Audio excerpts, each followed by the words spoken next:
Hello friends, welcome to my YouTube channel. आप सभी को हमारे YouTube channel all set practice with ANP में स्वागत है। फ्रेंड्स, आज हम आप लोगों के लिए केमिस्ट्री का क्वेश्चन लेकर आए हैं जो कि एनटीपीसी के प्रीवियस ईयर में पूछा गया क्वेश्चन है। तो चलिए इसे स्टार्ट करते हैं। परमाणु की संरचना। पहले प्रश्न में है, ओजोन के एक अणु में ऑक्सीजन के कितने परमाणु होते हैं? तो इसमें होते हैं 3 परमाणु। ऑप्शन नंबर ए। यह तीखी गंध वाली एक हल्की नीली गैस है। सेकेंड क्वेश्चन में है, उस तत्व का नाम बताइए जिसका इलेक्ट्रॉनिक विन्यास 287 है। तो यह क्लोरीन का है, यानी कि ऑप्शन नंबर सी 287 यानी कि 17। ठीक है। फिर है नेक्स्ट क्वेश्चन में, क्वेश्चन नंबर 3। इसमें है, एक धनावेशित आयन को ब्लैंक कहा जाता है। तो इसे धनायन कहते हैं। Option number B. धनायन यानी कि कटायन और ऋणायन यानी कि अनायन। फिर है नेक्स्ट क्वेश्चन में प्रश्न नंबर 4। इसमें है, इस ब्रह्मांड में सब कुछ सामग्री से बना है जिसे वैज्ञानिकों ने ब्लैंक नाम दिया है। तो उसे पदार्थ नाम दिया गया है। फिर है नेक्स्ट क्वेश्चन में, इसमें है, सहसंयोजक बंधन को 2 परमाणुओं के बीच इलेक्ट्रॉनों के सहभाजन से बनते हैं। इस प्रकार की दोनों पूरी तरह से भरे हुए ब्लैंक कोश को प्राप्त कर सके। तो इसका हो जाएगा बाह्यतम। Option number D. नेक्स्ट में है, लैक्टिक अम्ल एक ब्लैंक है।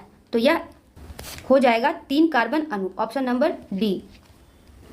इसका फॉर्मूला है C3H6O3 और इसका साइंटिफिक नेम है two hydropropanoic acid. Two hydroxy propanoic acid. ठीक है।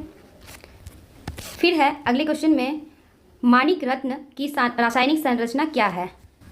तो इसका सही आंसर हो जाएगा Al2O3 यानी कि aluminium oxide. Option number D Al2O3। फिर है अगले क्वेश्चन में, लेड का रासायनिक चिन्ह क्या है? तो इसका रासायनिक चिन्ह है Pb। Option number A. Next में है, ग्रेफाइट परमाणु में संयोजकता इलेक्ट्रॉनों की संख्या होती है। तो यह संख्या 4 होती है। Option number B. हीरे में भी 4 संख्या होती है। फिर है नेक्स्ट क्वेश्चन, 10 नंबर हो जाएगा ये। इसमें है, प्रोटियम में कितने न्यूट्रॉन होते हैं? तो इसमें एक भी न्यूट्रॉन नहीं, यानी 0 होते हैं। यानी कि इसे 3 पार्ट में डिवाइड किया गया है। फर्स्ट में है प्रोटियम, फिर सेकेंड में है ड्यूटेरियम और फिर थर्ड में है ट्रिटियम। इसमें 0 न्यूट्रॉन और इसमें 1 न्यूट्रॉन और इसमें 2 न्यूट्रॉन। यानी कि हमसे पूछा गया है न्यूट्रॉन में कितने होते हैं, यानी कि इसमें 0 होते हैं। ठीक है। चलते हैं फिर नेक्स्ट क्वेश्चन में। इसमें है, उस वैज्ञानिक का नाम बताइए जिसने प्रस्तावित किया कि इलेक्ट्रॉनों को धनात्मक क्षेत्र में अंतः स्थापित किया जाता है। तो इनका नाम है J.J. Thomson. Option number A. अगले में है, निम्नलिखित में से कौन सा तत्व एक बहुमुखी तत्व है जो सभी जीवित जीवों और हमारे द्वारा उपयोग की जाने वाली कई चीज़ों का आधार बनता है? तो इसका हो जाएगा कार्बन, यानी कि डी नंबर। अगले में है, संयोजकता इलेक्ट्रॉन कहाँ उपस्थित होते हैं? तो यह उपस्थित होते हैं सबसे बाहरी कोश में, यानी कि ऑप्शन नंबर डी परमाणु का सबसे बाहरी कोश। फिर प्रश्न नंबर 14। इसमें है, फास्फोरस की परमाणुता क्या है? इसका हो जाएगा टेट्रा परमाणु। ऑप्शन नंबर ए, यानी कि P4। अगले में है, निम्नलिखित में से किसका उपयोग परमाणु रिएक्टर में विखंडनीय ईंधन के रूप में किया जाता है? तो इसका सही आंसर हो जाएगा यूरेनियम 235। Option number C. फिर है, निम्नलिखित में से कौन कार्बन का अपरूप नहीं है? तो इसका हो जाएगा कार्बन डाइऑक्साइड। यह कार्बन का अपरूप नहीं है। फिर है, किसी तत्व का परमाणु क्रमांक उस तत्व के प्रत्येक परमाणु के नाभिक में ब्लैंक की संख्या होती है। तो इसका हो जाएगा प्रोटॉन की संख्या होती है। फिर है 18 नंबर प्रश्न में। इसमें है, धनावेशित आयन को हम क्या कहते हैं? तो इसे हम एक धनायन कहते हैं। Option number D. इसमें है, ओजोन परत किससे बनी होती है? तो यह ट्राई ऑक्सीजन से बनी होती है। ओजोन यानी O3। अगले में है, हाइड्रोजन परमाणु के 3 समस्थानिक होते हैं प्रोटियम, ड्यूटेरियम और ट्रिटियम। समस्थानिक ट्रिटियम की संबंधित परमाणु संख्या और द्रव्यमान की संख्या है, तो यह संख्या है 1 और 3, ऑप्शन नंबर डी। फिर है द्रव्यमान के आधार पर अमोनिया में नाइट्रोजन और हाइड्रोजन की अनुपात कितना है, तो यह अनुपात है 14:3, ऑप्शन नंबर डी। अमोनिया यानी कि NH3, इसमें N 14 हो जाएगा और H यानी कि 1 × 3 कर देंगे क्योंकि H3 है। फिर जब इसको हम निकालेंगे तो 14:3 हो जाएगा। फिर है 22 नंबर, इसमें है एक सुक्रोज अणु में ब्लैंक कार्बन परमाणु कितने होते हैं, तो इसमें कार्बन के परमाणु होते हैं 12। सुक्रोज यानी कि C12, H22 और O11, इसमें हमें कार्बन का परमाणु पूछा है यानी कि 12 हो जाएगा इसका सही आंसर। फिर है फुलरीन एक एलोट्रॉपिक रूप है, तो यह है कार्बन का, ऑप्शन नंबर डी। अगले में है जल का आपेक्षिक आणविक द्रव्यमान कितना होता है, तो यह होता है 18U, option number B. H2O का 1 × 2 और इसका हो जाएगा 16। इसे जब हम 2 + 16 करते हैं तो हो जाएगा 18U। यह जो है यह भारी जल का हो जाएगा, ठीक है। फिर चलते हैं नेक्स्ट क्वेश्चन में, इसमें है प्रोपेन का रासायनिक सूत्र क्या है। प्रोपेन यानी कि 3 carbon, C3H8, option number B. अगले में है फॉस्फोरस की परमाणुता क्या है, तो इसका हो जाएगा टेट्रा परमाणु, ऑप्शन नंबर डी। फिर है अगले क्वेश्चन में धातु, अधातु और मिश्र धातु से, इसमें है निम्नलिखित में से कौन एक उपधातु है, तो सिलिकॉन जो है वह एक उपधातु है, option number C. Next question 28 number, इसमें है धातुओं के पतले तारों में खींचे जाने की क्षमता ब्लैंक कहलाती है, तो यह कहलाती है तन्यता यानी कि डक्टिलिटी। अगले प्रश्न में है सीसा और टीन की मिश्र धातु का क्या कहलाती है, तो यह कहलाती है सोल्डर, ऑप्शन नंबर सी। अगले में है ब्लैंक को विद्युत ऋणात्मक तत्व के रूप में जाना जाता है क्योंकि वे इलेक्ट्रॉनों के लाभ से ऋणावेशित आयन बनाते हैं, तो यह हो जाएगा अधातु को, ऑप्शन नंबर ए। फिर है नेक्स्ट क्वेश्चन में, इसमें है निम्नलिखित में से कौन सा सामान्यतः अधातुओं के गुण नहीं है, तो चालक हो जाएगा यह अधातुओं के गुण नहीं है। फिर है 32 नंबर क्वेश्चन, विद्युत के माध्यम से किसी अन्य पदार्थ पर किसी वांछित धातु की परत जमा करने की प्रक्रिया क्या कहलाती है, तो यह प्रक्रिया कहलाती है विद्युत लेपन, ऑप्शन नंबर ए। अगले में है निम्नलिखित तत्वों में से कौन सा कमरे के तापमान पर एक तरल है, तो यह हो जाएगा पारा, यह कमरे के तापमान पर तरल रहता है।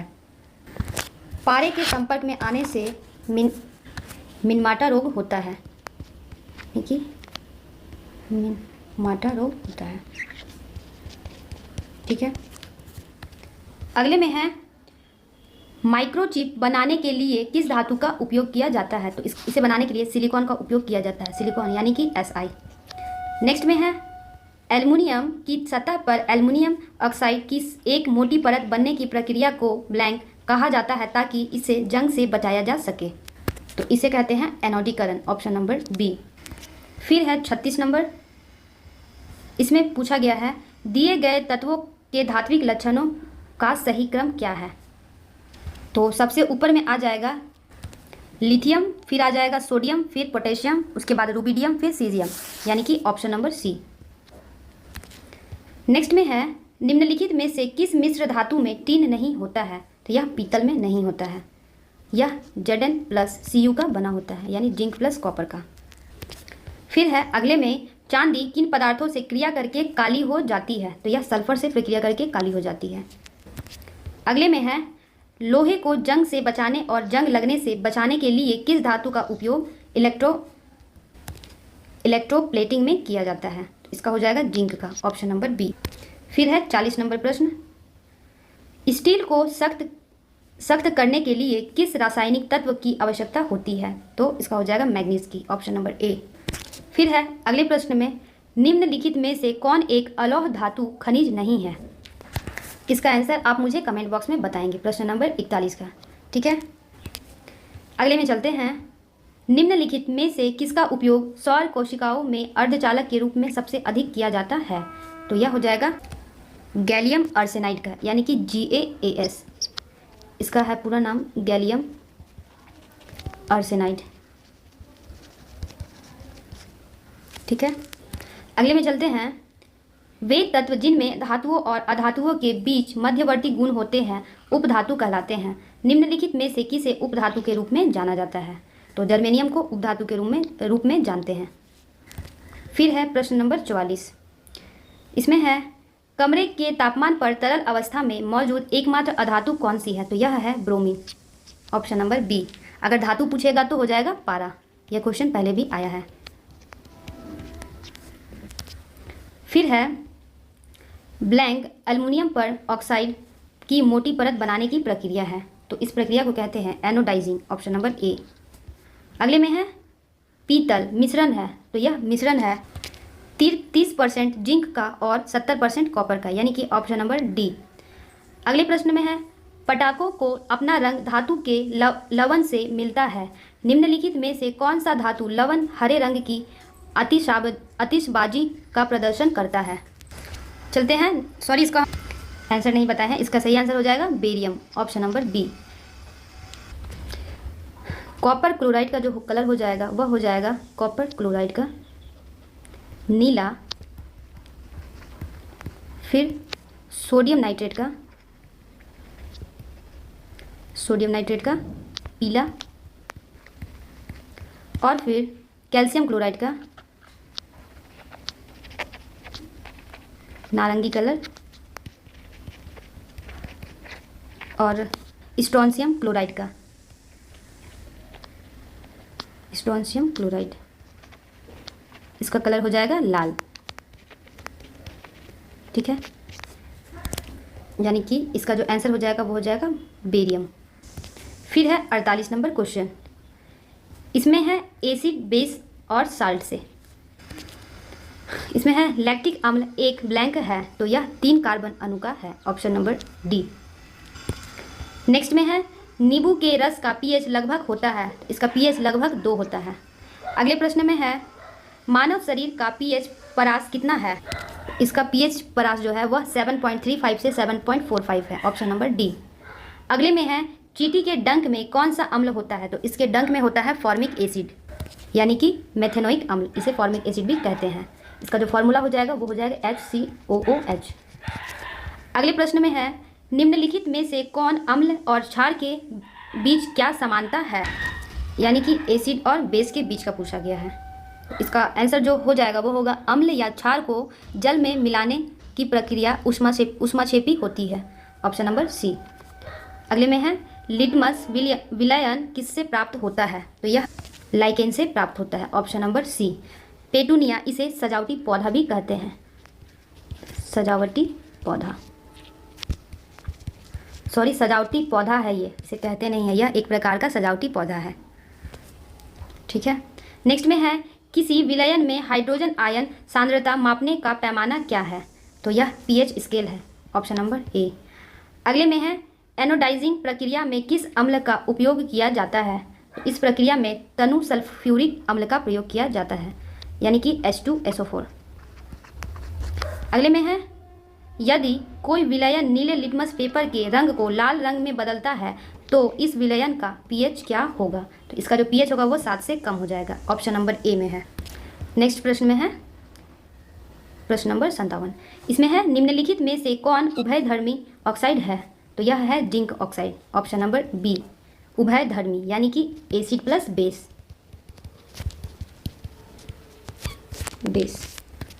नेक्स्ट में है निम्नलिखित में से किस विलयन में हाइड्रोजन आयनों की सांद्रता सबसे अधिक है? तो जिसका pH सबसे कम होगा उसका सांद्रता सबसे अधिक हो जाएगा, यानी कि pH 4 हमारा सही आंसर हो जाएगा। सांद्रता यानी कि प्योरिटी या फिर कॉन्सेंट्रेशन, प्योरिटी। अगले में है चींटी के काटने से इंजेक्शन वाले फॉर्मिक एसिड के प्रभाव को बेअसर करने के लिए निम्नलिखित में से किसका उपयोग किया जा सकता है? तो इसका हो जाएगा सोडियम बाइकार्बोनेट का उपयोग करते हैं, ऑप्शन नंबर सी में है सोडियम बाइकार्बोनेट, यानी कि NaHCO3। फिर है अगले में, निम्नलिखित में से कौन सा अम्ल और वह पदार्थ जिसमें यह पाया जाता है गलत सुमेलित है। तो ए में है एस्कॉर्बिक एसिड, यह इमली में, यह गलत है, यानी कि ऑप्शन नंबर ए जो है सही हो जाएगा। हमसे पूछा गया है कौन सा गलत सुमेलित है। फिर है बी में लैक्टिक एसिड, दही में, ये करेक्ट है। फिर सी में है एसिटिक एसिड, सिरका में, ठीक है। फिर देखते हैं ऑप्शन नंबर डी में क्या है, इसमें है ऑक्जेलिक एसिड, पालक में, ये भी करेक्ट है, यानी कि ए नंबर वाला जो ऑप्शन है वह हमारा इनकरेक्ट है। फिर है धातु कर्म से क्वेश्चन, इसमें है सल्फाइड अयस्कों को अधिक वायु की उपस्थिति में प्रबलता से गर्म करके ऑक्साइड में परिवर्तित किया जाता है। इस प्रक्रिया को किस नाम से जाना जाता है। इसे कहते हैं भूनना, ऑप्शन नंबर बी। अगले प्रश्न में है, एक खोल के अंदर से निकालने के लिए तकनीकी शब्द नैक्रे को किस रूप से जाना जाता है। तो इसे मुक्तासिप के नाम से जाना जाता है, ऑप्शन नंबर। फिर है शुद्ध कार्बन को ब्लैंक के अधीन करके हीरे को संश्लेषित किया जा सकता है, तो जब बहुत उच्च दबाव और उच्च तापमान होगा, यानी ऑप्शन नंबर बी। नेक्स्ट में है, प्रकृति में पाए जाने वाले धातु के यौगिक को क्या कहते हैं। तो इसे कहते हैं खनिज, ऑप्शन नंबर बी। अगले में है 65 नंबर, इसमें है एल्युमिनियम के अयस्कों को क्या कहते हैं। तो इसका अयस्क को बॉक्साइड कहते हैं, ऑप्शन नंबर सी। मैग्नेटाइट जो है इसे लोड स्टोन भी कहते हैं, लोड स्टोन कहा जाता है। फिर है, निम्नलिखित में से कौन थोरियम का अयस्क है। तो यह हो जाएगा मोनाजाइट, यह थोरियम का ऑक्साइड है, यानी अयस्क है। फिर है अगले प्रश्न में, निम्नलिखित में से कौन एक तांबे का अयस्क है। तो मेलाकाइट जो है यह तांबे का अयस्क है। इसका फॉर्मूला हो जाएगा Cu2CO3OH का होल 2, और हेमेटाइट का हो जाएगा Fe2O3। फिर है क्रोमाइट, इसका हो जाएगा Cr2FeO4, और फिर मैग्नेटाइट, इसका हो जाएगा Fe3O4, ठीक है। चलते हैं नेक्स्ट में, इसमें है निम्नलिखित में से कौन सीसा का अयस्क है। तो इसका आंसर हो जाएगा गैलेना, यह सीसा का अयस्क है। फिर है कार्बनिक रसायन विज्ञान से प्रश्न, इसमें है निम्नलिखित में से कौन कार्बन का एक अपरूप नहीं है। तो हीरा जो है यह कार्बन का अपरूप नहीं है। फिर है 70 नंबर प्रश्न, इसमें है किस प्रकार के कोयलों में कार्बन का प्रतिशत सर्वाधिक अधिक होता है। तो यह एंथ्रासाइट में अधिक होता है, और यह कोयले का सबसे अच्छा प्रकार होता है। इसमें लगभग 94% से 97% तक कार्बन पाया जाता है, ठीक है। फिर है 71 नंबर प्रश्न, उस सोडियम यौगिक का नाम बताइए जिसका उपयोग पानी के कठोरता को स्थायी रूप से दूर करने के लिए किया जाता है। तो इसका हो जाएगा सोडियम कार्बोनेट का, ऑप्शन नंबर सी। फिर है निम्नलिखित में से कौन कार्बन का एक अपरूपी रूप है। तो यह हीरा हो जाएगा, ऑप्शन नंबर सी। अगले में है कौन से कार्बनिक यौगिक में प्रत्यय अल है, यानी कि यह हो जाएगा एल्डिहाइड में, ऑप्शन नंबर ए। इसमें अल प्रत्यय है। प्रत्यय अल यानी कि शब्द के पहले लगने वाले को प्रत्यय कहते हैं। प्रत्यय शब्द का जो अर्थ है वह शब्द के जो अंत में लगते हैं उसे प्रत्यय कहते हैं, यानी कि ऑप्शन नंबर ए जो है वह करेक्ट हो जाएगा। फिर है समस्थानिक ऐसे परमाणु होते हैं जिसमें एक ही परमाणु क्रमांक लेकिन भिन्न परमाणु द्रव्यमान होता है, ऑप्शन नंबर डी। समस्थानिक यानी कि आइसोटोप्स, यानी कि same atomic number but different mass number. चलते हैं नेक्स्ट में, प्रश्न नंबर 75, मेटास्टेटिक हड्डी में कैंसर के इलाज के लिए किस विकिरण समस्थानिक का इस्तेमाल किया जाता है। तो इसका हो जाएगा स्ट्रोंटियम 89 का, ऑप्शन नंबर सी। इसका इस्तेमाल कैंसर के इलाज के लिए किया जाता है। फिर है 76 नंबर प्रश्न, रोडियम का इलेक्ट्रॉनिक विन्यास क्या है। रोडियम जो परमाणु है इसमें 45 इलेक्ट्रॉन होते हैं, 45 इलेक्ट्रॉन, यानी कि देखते हैं यह हमारा कौन सा ऑप्शन में है। तो यह जो है ऑप्शन नंबर सी में है, ठीक है। फिर चलते हैं नेक्स्ट क्वेश्चन में, इसमें है प्लास्टर ऑफ पेरिस का आणविक सूत्र क्या है। तो प्लास्टर ऑफ पेरिस का जो आणविक सूत्र है वह है CaSO4.12H2O, ऑप्शन नंबर सी। और अगर जिप्सम का पूछेगा तो यह हो जाएगा CaSO4.2H2O, यह जिप्सम का है। चलते हैं अगले प्रश्न में, निम्नलिखित गैसों में उनके सूत्रों को सुमेलित कीजिए। तो देखते हैं ए में है मीथेन, मीथेन यानी कि 1 कार्बन यानी कि 1 नंबर। फिर है बी में इथेन, इथेन यानी कि 2 कार्बन, ऑप्शन नंबर 4 में है। फिर है प्रोपेन, इसमें 3 कार्बन यानी कि सेकेंड, और ब्यूटेन यानी कि 4 कार्बन, यानी कि जो हमारा सही ऑप्शन होगा वह हो जाएगा ऑप्शन नंबर बी, 1, 4, 2 एवं 3। फिर है आवर्त सारणी से क्वेश्चन, इसमें है निम्नलिखित में से किस इकाई का उपयोग किसी पदार्थ की मात्रा को मापने के लिए किया जाता है? तो मोल का हो जाएगा ऑप्शन नंबर ए, यानी कि मोल ऑफ सब्सटेंस का पूछा गया है। टेस्ला जो है यह चुंबकीय क्षेत्र का हो जाएगा, टेस्ला। और लक्स यानी कि प्रकाश की तीव्रता का, प्रकाश की तीव्रता। और अगर वेपर होगा तो चुंबकीय फ्लक्स का हो जाएगा, यानी कि हमसे पूछा गया है यूनिट ऑफ सब्सटेंस का, यानी कि ऑप्शन नंबर ए। फिर है अगले में निम्नलिखित में से कौन सी गैस एक उत्कृष्ट गैस है? तो यह है आर्गन गैस, यह एक उत्कृष्ट गैस है। फिर है 81 नंबर प्रश्न, इसमें है आधुनिक आवर्त सारणी में तत्वों को ब्लैंक ऊर्ध्वाधर स्तंभों में व्यवस्थित किया जाता है। इसका आंसर हो जाएगा 18, ऑप्शन नंबर ए। फिर है 82 नंबर क्वेश्चन, इसमें है मैग्नीशियम के लिए प्रयुक्त प्रतीक कौन सा है? तो यह प्रतीक है Mg, मैग्नीशियम का। नेक्स्ट में है प्रत्येक तत्व का एक नाम और ब्लैंक होता है, तो यह एक विशिष्ट रासायनिक प्रतीक होता है, ऑप्शन नंबर सी। फिर है उस रसायनज्ञ का नाम बताइए जिसने प्रमाणित किया कि किसी तत्व का परमाणु क्रमांक उसके परमाणु द्रव्यमान से अधिक मौलिक गुण है जिसके कारण मेंडलीव की आवर्त नियम तालिका में संशोधन हुआ। इसका हो जाएगा हेनरी मोसले ने, ऑप्शन नंबर डी में है। फिर है अगले क्वेश्चन में प्रश्न नंबर 85, उस जर्मन रसायनज्ञ का नाम बताइए जिसने 1817 में तत्वों को द्रव्य में समूहित किया था। तो इनका नाम है Johann Wolfgang Dobereiner, option number C. फिर है प्रश्न नंबर 86, इसमें है आधुनिक आवर्त सारणी तत्वों के ब्लैंक पर आधारित है, तो यह परमाणु संख्या पर आधारित है, ऑप्शन नंबर डी। तत्वों की संख्या कुल 118 हो जाएगी, तत्वों की संख्या 118 हो जाएगी, और 94 जो है वह प्राकृतिक रूप में पाए जाते हैं, प्राकृतिक रूप में पाए जाते हैं। चलते हैं नेक्स्ट क्वेश्चन में,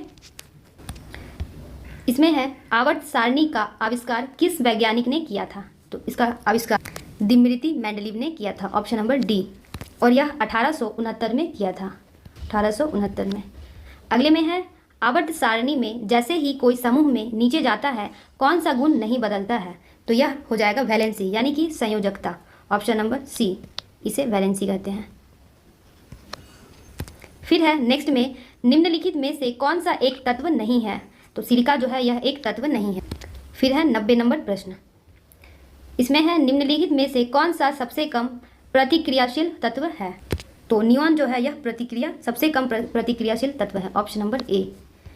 अगले में है आवर्त सारणी का पहला तत्व कौन सा है?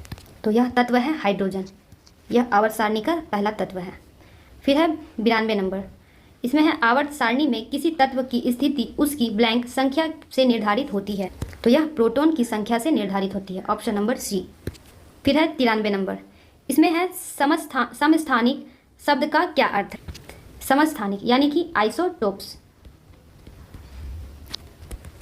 इसका हो जाएगा समान परमाणु संख्या वाले तत्व लेकिन विभिन्न द्रव्यमान की संख्या, ऑप्शन नंबर सी। यह क्वेश्चन पहले भी आया हुआ है, इसमें फिर से पूछा गया है आइसोटोप्स का क्या अर्थ है, यानी कि आइसोटोप्स जिसमें सेम एटॉमिक नंबर होते हैं और डिफरेंट मास नंबर होते हैं। नेक्स्ट क्वेश्चन में है 94 नंबर, इसमें है पृथ्वी पर सबसे घना पदार्थ कौन सा है? तो यह पदार्थ है osmium, option number B. Next में है अष्टक का नियम किसके द्वारा प्रस्तावित किया गया था? तो यह किया गया था अलेक्जेंडर न्यूलैंड्स के द्वारा, ऑप्शन नंबर ए में है। यह 1865 में किया गया था। फिर है नेक्स्ट क्वेश्चन, इसमें है आइडियल गैस लॉ, इससे प्रश्न है। इसमें है स्थिर ताप पर किस नियम के अनुसार गैस का आयतन दाब के व्युत्क्रमानुपाती होता है? तो इसका हो जाएगा Boyle's law, option number C. Next में है कौन सी उत्कृष्ट गैस प्रकृति में रेडियोधर्मी है? तो यह गैस का नाम है रेडॉन, ऑप्शन नंबर डी। फिर है नेक्स्ट क्वेश्चन, इसमें है रासायनिक गुण से 98 नंबर। इसमें है तापमान में ब्लैंक वृद्धि के साथ अभिक्रिया का दर स्थिरांक दोगुना हो जाता है। तो यह हो जाएगा 10 डिग्री वृद्धि के साथ, ऑप्शन नंबर बी। फिर है अगले में चूने का पानी किससे बनने के कारण कार्बन डाइऑक्साइड गैस के माध्यम से गुजरने पर दूधिया रंग हो जाता है? तो यह CaCO3 के माध्यम से गुजरने पर दूधिया रंग हो जाता है, CaCO3 यानी कैल्शियम कार्बोनेट के। अगले प्रश्न में है 100 नंबर प्रश्न, इसमें है निम्नलिखित में से कौन एक आयनिक यौगिक का गुण है? तो देखते हैं।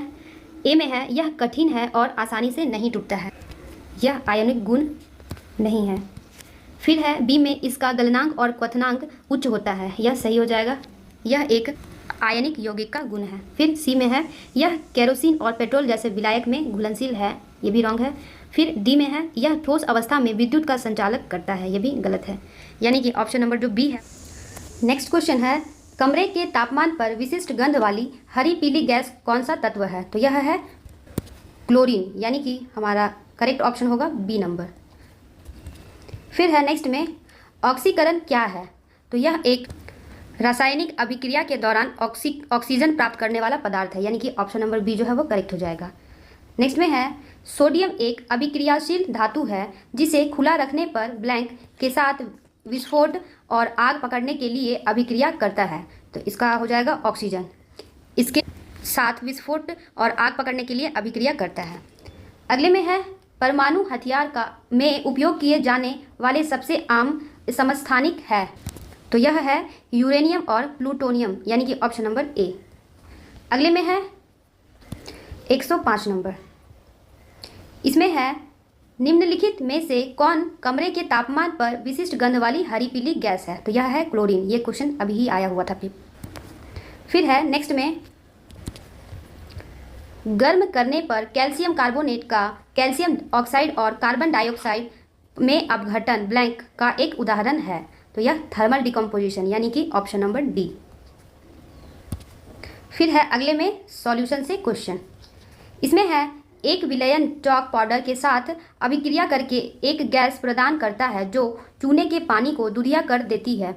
विलयन में क्या शामिल है? तो इसमें शामिल है HCl हाइड्रोक्लोरिक एसिड, यानी कि CaCO3 + 2HCl = CaCl2 + H2O + CO2।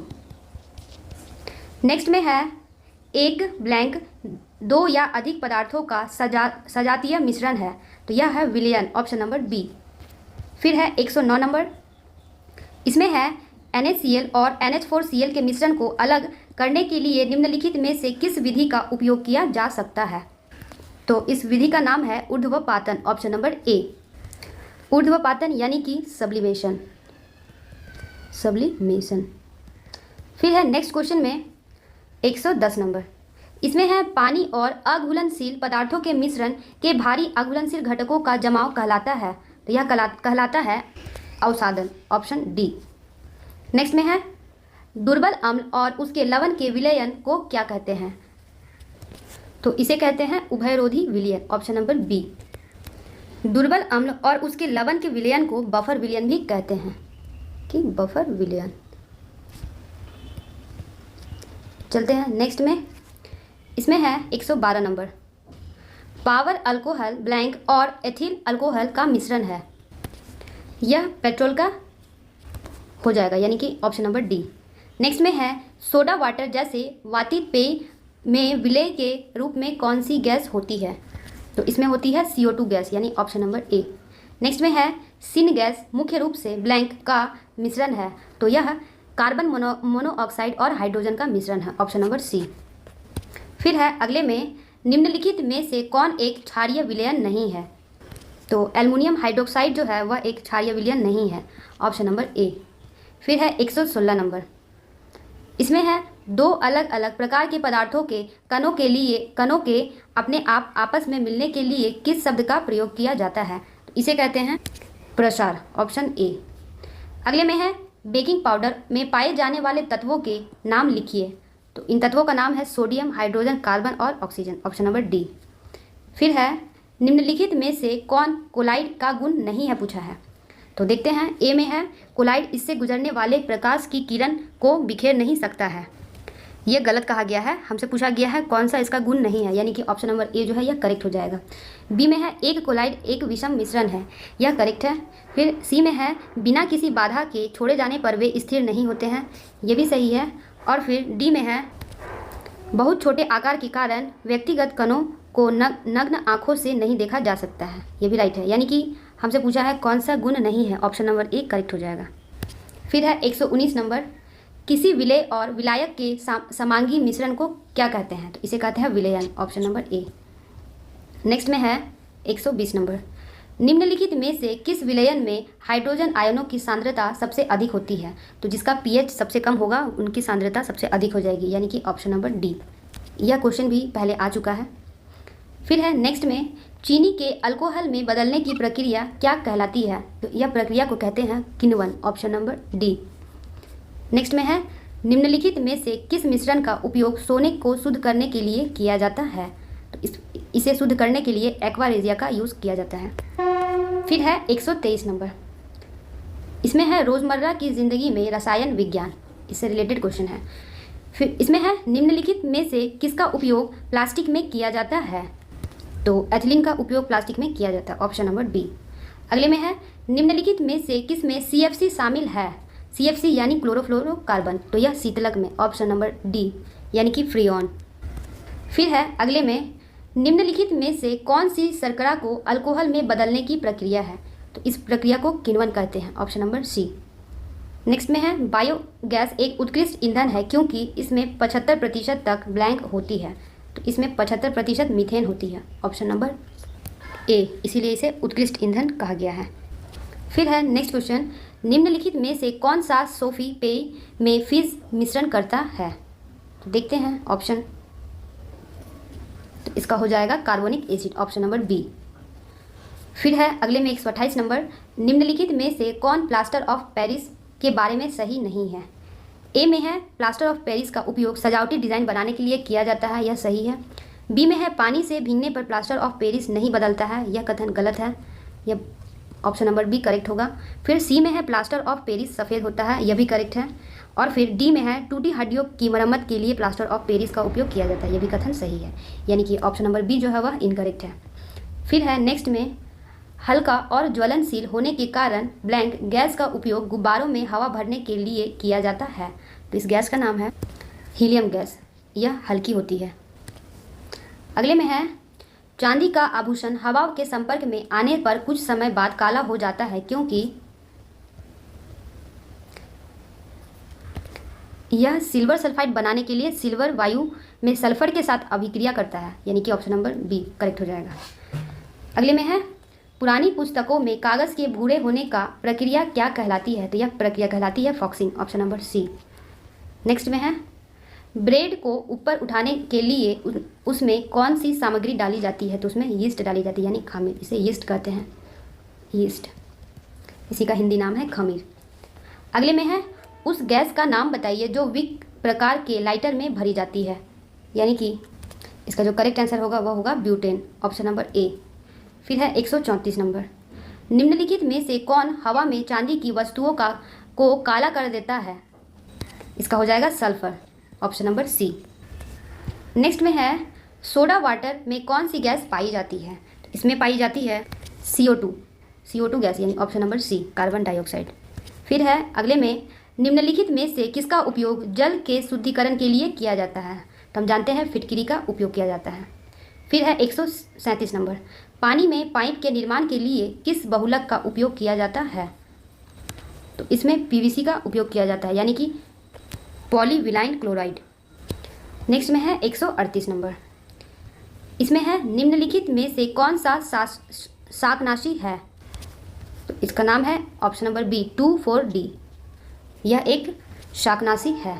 Next में है ब्लीचिंग पाउडर का उपयोग ब्लैंक के लिए नहीं किया जाता है, तो इसका उपयोग जो है रोटी तैयार करने के लिए नहीं किया जाता है, यानी ये हमारा करेक्ट होगा। अगले में है क्रायोजेनिक इंजन निम्नलिखित में से किसका उपयोग अपने ईंधन के रूप में करता है, तो यह तरल ऑक्सीजन और तरल हाइड्रोजन, ऑप्शन नंबर ए। फिर है नेक्स्ट में, निम्नलिखित में से कौन अचार के लिए एक अच्छा परीक्षक नहीं है? तो यह हो जाएगा काली मिर्च, यह अचार के लिए अच्छा परीक्षक नहीं है। नेक्स्ट में है 142 नंबर, इसमें है फॉर्मल्डिहाइड का प्रयोग निम्नलिखित में से किस विकल्प में किया जाता है? तो इसका उपयोग इत्र में किया जाता है, ऑप्शन नंबर डी। नेक्स्ट में है खोजे, इससे प्रश्न है। इसमें है कृत्रिम उर्वरक पहली बार ब्लैंक शताब्दी के दौरान बनाए गए थे, तो यह 19वीं शताब्दी के दौरान बनाए गए थे। नेक्स्ट में है पदार्थ की प्रकृति के बारे में मूल सिद्धांत किसने प्रदान किया था? तो यह किया था जॉन डाल्टन ने, ऑप्शन नंबर बी। फिर है इलेक्ट्रॉनों की खोज पर उनके कार्य के लिए ब्रिटिश भौतिक वैज्ञानिक को 1906 में भौतिकी में नोबेल पुरस्कार से सम्मानित किया गया था। तो इनका नाम था J Thomson, option number B. अगर प्रोटॉन का पूछेगा तो हो जाएगा अर्नेस्ट रदरफोर्ड, यह प्रोटॉन का हो जाएगा। नेक्स्ट में चलते हैं 146 नंबर, इसमें है जे चैडविक ने किस परिमाणविक कण की खोज की थी? तो इसने की थी न्यूट्रॉन की खोज, ऑप्शन नंबर सी। फिर है अगले प्रश्न में, उस ब्रिटिश रसायनज्ञ का नाम बताइए जिसने 1808 में द्रव्यमान की संरचना और निश्चित अनुपात के नियम पर परमाणु सिद्धांत प्रस्तुत किया, जो गति के अध्ययन में एक महत्वपूर्ण मोड़ था। तो यह हो जाएगा जॉन डाल्टन, ऑप्शन नंबर ए। फिर है नेक्स्ट में, कार्ल लैंडस्टीनर को किस लिए जाना जाता है? तो इसे रक्त समूह वर्गीकरण की खोज, राइट हो जाएगा, ऑप्शन नंबर बी। इन्होंने रक्त समूह के वर्गीकरण की खोज की थी। फिर है अगले में, आईआईटी गांधीनगर के छात्रों ने के उपयोग से दुनिया के सबसे पतली सामग्री बनाई थी। तो यह सामग्री था मैग्नीशियम डाइबोराइड यानी MgB2, इसका सूत्र है MgB2। फिर है 150 नंबर, इसमें है 1921 में अल्बर्ट आइंस्टीन को ब्लैंक के लिए नोबेल पुरस्कार से सम्मानित किया गया था। तो इसे प्रकाश विद्युत प्रभाव के लिए किया गया था, ऑप्शन नंबर ए। अगले में है साधारण नाम, ठीक है। इसमें है चूने के पानी का रासायनिक सूत्र क्या है? तो इसका जो रासायनिक सूत्र है वह है CaOH2, ऑप्शन नंबर सी। अगले में है मीथेन के लिए क्या प्रतीक है? मीथेन यानी कि CH4, यह ऑप्शन नंबर ए में है। फिर है कैल्शियम ऑक्साइड का दूसरा नाम क्या है? तो इसका जो दूसरा नाम है यह है काली चूना, ऑप्शन नंबर सी। फिर है 154 नंबर, जिप्सम का 373 केल्विन पर गर्म करने पर यह पानी के अणुओं की अवमुक्त करता है और कैल्शियम सल्फेट हेमीहाइड्रेट बन जाता है। इस पदार्थ का उपयोग खिलौने सजावट के लिए सामग्री और चिकनी सतहों को बनाने के लिए किया जाता है। पदार्थ को सामान्यतः किस नाम से जाना जाता है? तो इसे प्लास्टर ऑफ पेरिस के नाम से जानते हैं, ऑप्शन नंबर सी। फिर है नेक्स्ट में, निम्नलिखित में से कौन एक एस्टर है? तो यह है CH3COOC2H5, ऑप्शन नंबर सी। अगले में है सेंधा नमक का खनिज का क्या नाम है? तो इसका नाम है हेलाइट, ऑप्शन नंबर सी। अगले में है नीला थोथा का रासायनिक नाम क्या है? तो नीला थोथा यानी कि copper sulphate, option number C. फिर है 158 नंबर, निम्नलिखित में से कौन सा वायु प्रदूषक कालिख के रूप में जाना जाता है? तो कनिका जो तत्व है इसे वायु प्रदूषक कालिख के रूप में जाना जाता है। नेक्स्ट में है साधारण नमक की रासायनिक सूत्र क्या है? साधारण नमक यानी कि sodium chloride, option number D NaCl। अगले में है जिंक सल्फेट हेप्टाहाइड्रेट ब्लैंक को सामान्यतः ब्लैंक के रूप में जाना जाता है, तो इसे वाइट विट्रियोल के नाम से जाना जाता है, ऑप्शन नंबर ए। और अगर CuSO4 का पूछेगा तो यह नीला विट्रियोल, ब्लू विट्रियोल में आ जाएगा, यानी कि ये CuSO4 का हो जाएगा, ठीक है। अगले में है 161 नंबर, पारा का सामान्य क्या नाम है? इसका नाम है quicksilver, option number B. अगले में है किस गैस को हंसाने वाली गैस के नाम से जाना जाता है? तो इस गैस को कहते हैं नाइट्रस ऑक्साइड, इसे लाफिंग गैस के नाम से जाना जाता है। नाइट्रस गैस यानी कि N2O।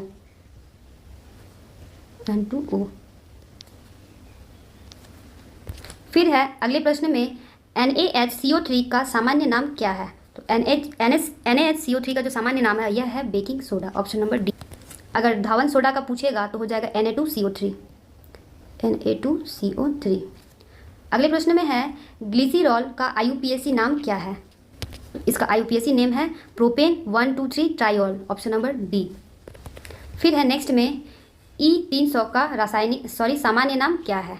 तो इसका जो सामान्य नाम है वह है vitamin C, option number D. अगले में है म्यूरिएटिक एसिड को वैज्ञानिक रूप से जाना जाता है, तो इसे HCl के नाम से जाना जाता है, यानी कि hydrochloric acid, option number C.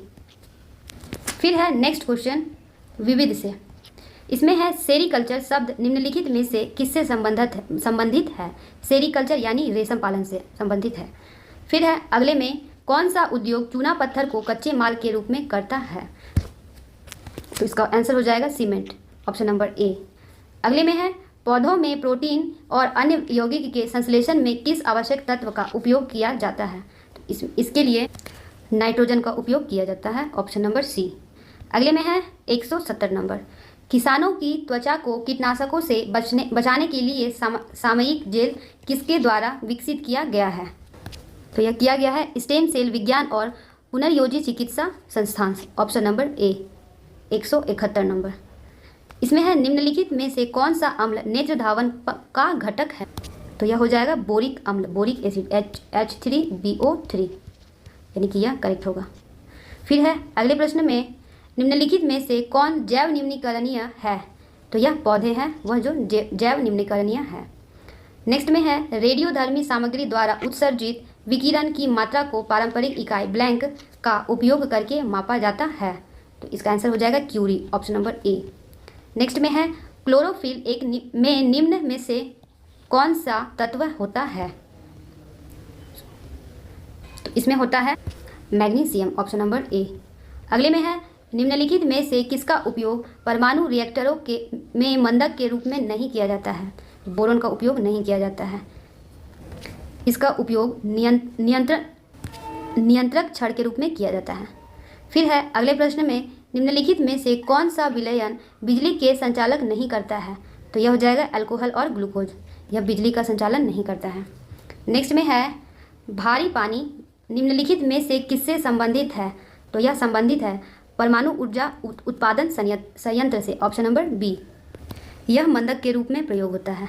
फिर है 178 नंबर, इसमें है भारी पानी को ऐसा इसलिए कहा जाता है क्योंकि यह प्रोटियम के बजाय हाइड्रोजन के भारी समस्थानिक ड्यूटेरियम का उपयोग करता है, यह हो जाएगा करेक्ट। फिर है अगले प्रश्न में निम्नलिखित में से CO2 के लिए कौन सी सत्य है? तो ए में है यह पानी, इथेनॉल और एसीटोन में घुलनशील नहीं है, यह कथन गलत है। फिर है बी में यह एक रैखिक विद्युत संयोजी अणु है, यह कथन भी गलत है। सी में है इसमें सफ़ेद धूमिल रंग की तीखी गैस जैसी गंध होती है, यह भी गलत है। और फिर डी में है CO2 के ठोस रूप में शुष्क बर्फ कहा जाता है, यह कथन सत्य है, ऑप्शन नंबर डी। फिर है 180 नंबर, तरल नाइट्रोजन का क्वथनांक है, तो इसका जो क्वथनांक है -195 degree C, option number C. अगर तरल नाइट्रोजन का जो गलनांक पूछेगा तो हो जाएगा -209 डिग्री सी, इसका अगर गलनांक पूछेगा तो -209 डिग्री सी। अगले प्रश्न में है 181 नंबर, एक कार्बन क्रेडिट में ब्लैंक शामिल होते हैं, तो इसमें 1000 kg कार्बन डाइऑक्साइड शामिल होते हैं, ऑप्शन नंबर डी। फिर है अगले में 182 नंबर, इसमें है मेरी क्यूरी ने निम्नलिखित में से किस क्षेत्र के लिए नोबेल पुरस्कार जीता था? तो इन्होंने भौतिकी और रसायन शास्त्र के लिए नोबेल पुरस्कार जीता था, यानी कि ऑप्शन नंबर सी करेक्ट हो जाएगा। अगले में है ब्लैंक के 3 सक्रिय रूप है, रेटिनल, रेटिनॉल और रेटिनोइक अम्ल, तो इसका हो जाएगा विटामिन ए का, ठीक है। फिर है अगले क्वेश्चन में 184 नंबर, निम्नलिखित में से कौन यह निर्धारित करता है कि रासायनिक अभिक्रिया नहीं हुई है? तो यह आकार में परिवर्तन, ऑप्शन नंबर बी। 185 नंबर, उर्वरक पैक में NPA का अक्षर इंगित कीजिए। NPK यानी इसका जो पूरा नाम है वह है नाइट्रोजन, फॉस्फोरस और पोटेशियम, ऑप्शन नंबर बी। फिर है 186 नंबर, इसमें है नाइलॉन और पॉलिएस्टर जैसे फाइबर जो रासायनिक पदार्थों से बने होते हैं वे क्या कहलाते हैं? तो वे कहलाते हैं synthetic fibre, option number C. अगले में है निम्नलिखित में से कौन सा उत्पाद स्पिरिट लैंप के साथ मैग्नीशियम रिबन के जलने से बनता है? तो यह मैग्नीशियम ऑक्साइड के, ऑप्शन नंबर सी। नेक्स्ट में है ब्लैंक एक सल्फर युक्त अमीनो एसिड है, तो यह इसका हो जाएगा सिस्टीन। यह एक सल्फरयुक्त अमीनो एसिड है। फिर है नेक्स्ट में, निम्नलिखित में से किस तत्व का घनत्व अधिकतम होता है? तो ऑस्मियम का जो घनत्व है वह अधिकतम होता है, ऑप्शन नंबर डी। इसका जो परमाणु क्रमांक है वह है 76। नेक्स्ट में है -273.15 डिग्री सी तापमान किसके बराबर होता है? तो यह 0 केल्विन के बराबर होता है। फिर है 191 नंबर। इसमें है निम्नलिखित में से कौन सा पदार्थ उच्च बनाने की क्रिया से गुजरता है? तो इसका आंसर आप मुझे कमेंट बॉक्स में बताएंगे। ऐसे मेरे हिसाब से ऑप्शन नंबर बी होना चाहिए। अगर आपको इसका सही आंसर पता है तो आप मुझे कमेंट बॉक्स में बता सकते हैं। नेक्स्ट में चलते हैं 192 नंबर। इसमें है 1922 में परमाणुओं की संरचना और उनसे निकलने वाले विकिरण की जांच के लिए भौतिकी का नोबेल पुरस्कार किसे मिला था? तो यह नील्स बोहर को मिला था, ऑप्शन नंबर सी। अगले में है निम्नलिखित में से कौन मानव निर्मित रेशा का उदाहरण नहीं है? तो रेयॉन जो है यह मानव निर्मित रेशे का उदाहरण नहीं है, ऑप्शन नंबर ए। फिर है 194 नंबर। सिंथेटिक फाइबर आसानी से आग पकड़ लेते हैं, हालांकि फायरमैन की वर्दी में ब्लैंक प्लास्टिक का लेप लगा होता है जो उन्हें ज्वाला प्रतिरोधी बनाता है। तो इसमें जो होता है मेलामाइन, ऑप्शन नंबर ए। फिर है 195 नंबर। इसमें है प्लास्टर ऑफ पेरिस का बना होता है, तो यह बना होता है जिप्सम का, ऑप्शन नंबर ए। फिर है 196 नंबर। निम्न में से इसका प्रयोग कैंसर के उपचार में किया जाता है? तो कोबाल्ट का एक समस्थानिक, ऑप्शन नंबर बी। फिर है नेक्स्ट में, तड़ित द्वारा वायुमंडल में कौन सी गैस स्थिर की जा सकती है? तो इसमें नाइट्रोजन की गैस स्थिर की जाती है। फिर है नेक्स्ट में, निम्नलिखित में से कौन सी गतिविधि ग्रीन हाउस प्रभाव के लिए उत्तरदायी नहीं है? तो ए में है परिवहन के लिए पेट्रोल वाहनों का उपयोग, यह है। बी में है थर्मल पावर प्लांट से उत्सर्जन, ये भी है। सी में है ईंधन के रूप में लकड़ी का उपयोग, ये भी है। और फिर डी इसमें है परिवहन के लिए सौर कार का उपयोग, यह ग्रीन हाउस प्रभाव के लिए उत्तरदायी नहीं है, यानी कि ऑप्शन नंबर डी है जो हमारा करेक्ट आंसर हो जाएगा। फिर है 199 नंबर। इसमें है निम्नलिखित में से कौन कैल्शियम कार्बोनेट का एक रूप नहीं है? तो जिप्सम जो है यह नहीं है। अगले में है 200 नंबर। पानी की स्थायी कठोरता ब्लैंक जोड़कर दूर की जा सकती है, तो इसकी कठोरता वाशिंग सोडा से दूर की जा सकती है, ऑप्शन नंबर ए। फिर है 201 नंबर। गर्मा गर्म प्रकाश बल्बों को भरने के लिए आर्गन आमतौर पर इस्तेमाल की जाने वाली गैस है, क्योंकि आर्गन ब्लैंक है, तो यह है अक्रिय, ऑप्शन नंबर सी। अक्रिय यानी नोबेल गैस है ये। चलते हैं नेक्स्ट क्वेश्चन में 202 नंबर। अम्लीय वर्षा तब होती है जब वातावरण अत्यधिक प्रदूषित होता है। इसका राइट आंसर हो जाएगा SO2 और NO2, option number C. Thank you friends, फिर मिलते हैं हम